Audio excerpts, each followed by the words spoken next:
How's it going, everyone? I'm Guy Redstone, and I'm a redstone guy. Today, I'm going to be building a very simple nether tree farm. However, since this is my first episode, I think I'm going to start with just all of the basic circuits before I do.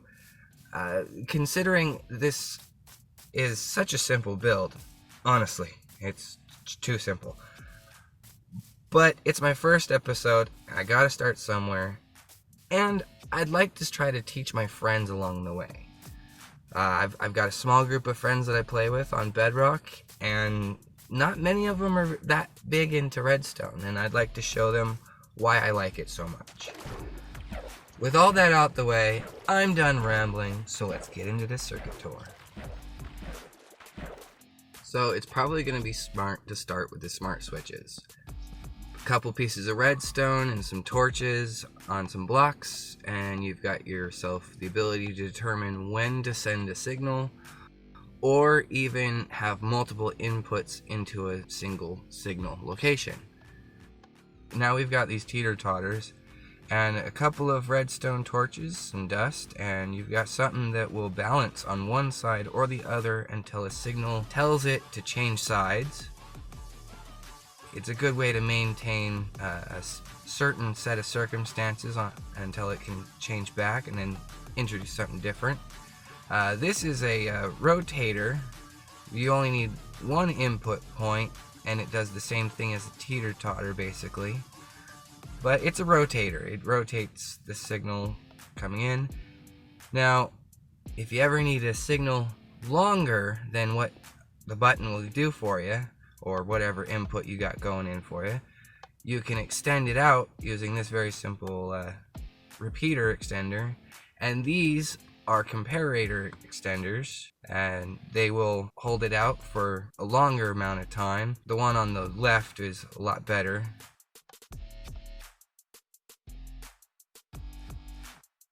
This is a flat ticker. It's good at making a one tick pulse, and you can reverse the way you've got this and make it reverse on when it sends that pulse out. And here's an example of a vertical one.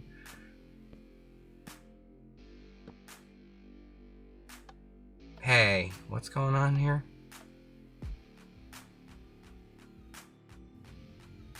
Alright, make sure your timing is right. If your timing is not right, it won't work so good. Anyway, we've got all these clocks back here. We've got an observer clock, and this is pretty quick.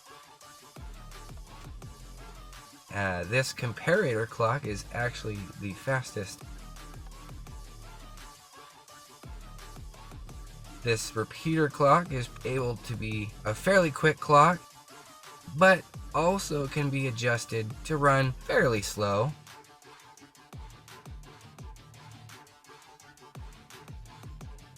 If you want a slow clock, just use that comparator extender. Put a torch next to it, and you've got yourself a fairly long clock. Now to the hopper clock, a couple pistons, redstone block, couple hoppers, and then some filler items up to a full hopper's worth. And you toss some of the items in, throw a comparator and a redstone dust into the mix right here.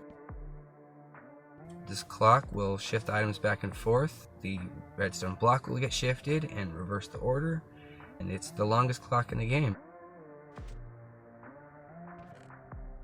So when it comes to the dispenser circuit, you want a comparator here, no here, and you want it in alternate mode, and then a couple redstone dust and a repeater, and this will work for dispensers or droppers. So the last circuit on this tour is going to be this sorting circuit. You get yourself a couple of renamed dirt block, a redstone torch, comparator, some redstone dust, and a repeater. It'll sort out any item that you have in that first slot, and it'll slowly fill up first, but once it hits a certain point, it'll start kicking items down below. But anything that's not that first item it's sorting will just skip right on by on the hopper line. Now that we're done with the circuit tour, we need to talk about nylium before we can do the farm. So, problem with nylium is that it doesn't matter whether it's a brick or the stem from a crimson tree or a warp tree, if you've got a block on top of nylium, it will decay.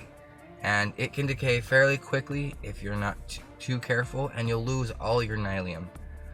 Good news is you can get it back with some bone meal, but only if there's nylium of that color next to it. This farm is gonna address that problem.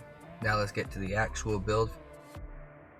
So you're gonna wanna get a 7x7 square and have a few blocks on each side so that you can have room to build out the platform when you're done building the main area, which you're gonna wanna sink into the ground. First thing you wanna do is get yourself a scaffolding tower, about 20 of those.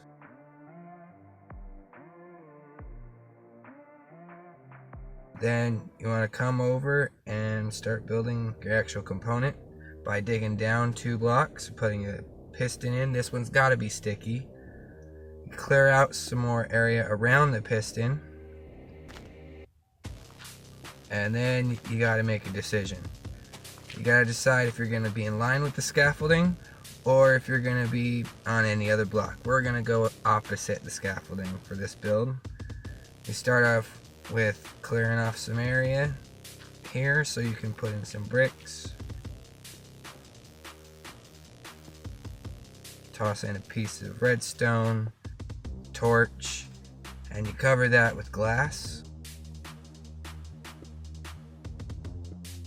Another piece of redstone on top of that, and now you can start filling in back around the piston. Now we got to take out this area and clean it up for the build.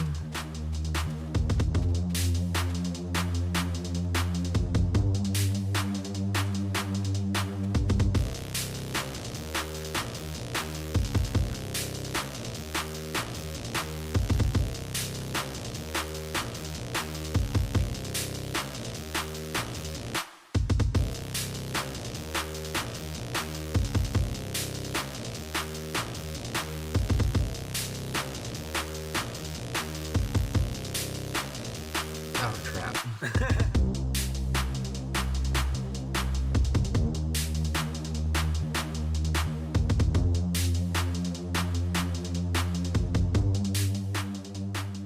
Alright, so now that we're done getting this area out pretty, we need a couple more pistons. They don't have to be stickies, but I'm going to use those ones here. Now we need a repeater opposite of this redstone line, facing toward it. Now we're going to go under and put in a lever underneath that repeater so that it can be powered at all points in time.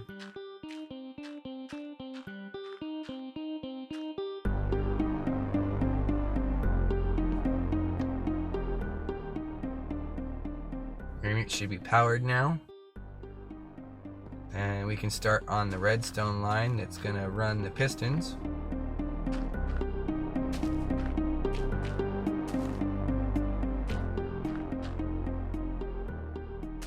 When you get to this corner, cut back to the piston.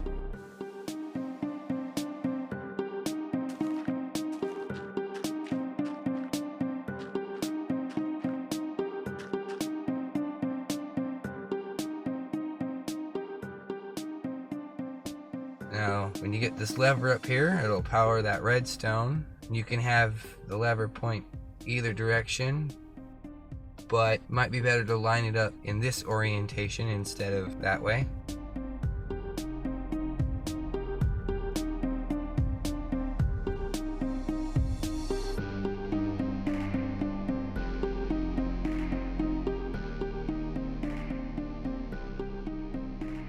So I'll put the torch on this side, and we'll extend each of these sides out to the respective pistons.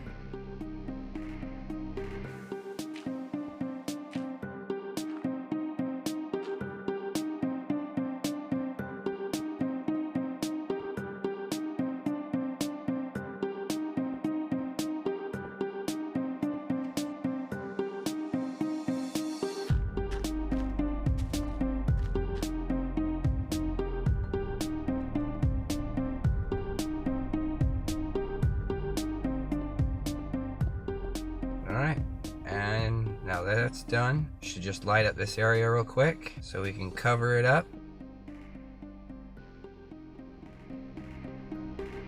fill out our platform.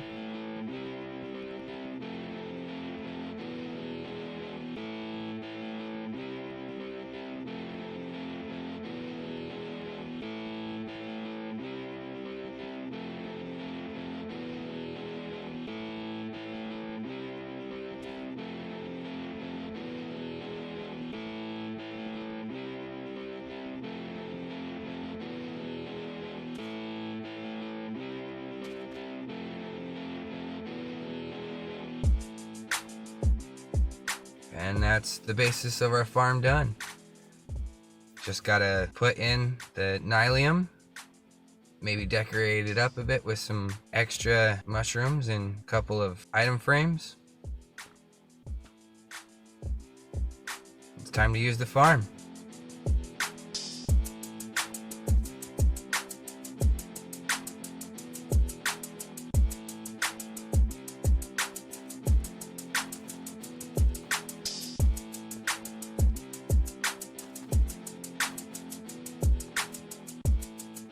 As soon as the tree grows, we can start harvesting it from the top. We ain't got to worry about the nylium going bad. And that's because as soon as the tree grows, that piston drops, moving it out the way so it doesn't even have a chance to decay. Just come up to the top of your scaffolding and jump for those extra tall trees. Alright, that's the farm. Works perfectly great. You're done. Or you could be. Now, if you were to take some of those components that we went through earlier on our tour and applied it to it, you could change the look of this farm. So instead of a lever, you could have just a button. But I don't necessarily want a button there, because that's hard to see from down below. So let's put buttons here. We'll use a teeter-totter down here to run it. One button will control one side and one button will control the other with this teeter-totter. So make sure this piece is glass, but when you go to start building these teeter-totters, you gotta really have these torches placed first. Otherwise, you could accidentally break it and it would look a little something like this. Yep, so it just does this, just rip out a piece of redstone and replace it real quick, fix the problem. Anyway, we'll take these buttons and we'll attach them to this teeter-totter so that it's powered whenever the line's got power. And whenever we press the button, the side that doesn't have power, it will shift it over to the other side.